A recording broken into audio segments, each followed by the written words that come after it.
Ήρθαμε σήμερα να κάνουμε ξανά τα εγγένεια από τα μεγάλα έργα της πατρίδας μας.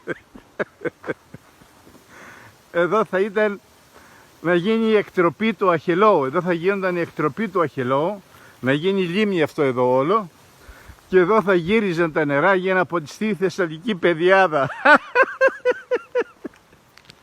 Κοιτάξτε να δείτε έργα και ημέρες. Έτσι, δεν πιστεύω καμιά αρκούδα από μέσα. Εδώ αυτό έχει 15 χιλιόμετρα και θα πέρναγε το νερό από εδώ όλο μέσα για να ποτίσει το Θεσσαλικό κάμπο.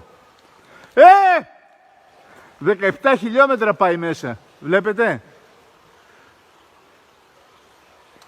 Αυτά είναι τα έργα και οι ημέρες της πατρίδας μας. Καμαρώστε τα έργα της πατρίδας μας. Εδώ έχει αυτό 17 χιλιόμετρα. Βγαίνει στο μουζάκι από πάνω. Αυτό εδώ το έργο, το μεγάλο, το τρομερό έργο, θα πότιζε το Θεσσαλικό κάμπο. Εντάξει. Έχει νεράκι. Να, βγαίνει από μέσα νεράκι. Ορίστε. Το βλέπετε. Λοιπόν, καμαρώστε το πάλι. Ήρθα να κάνουμε τα γένια. Λείπει ο παπάς.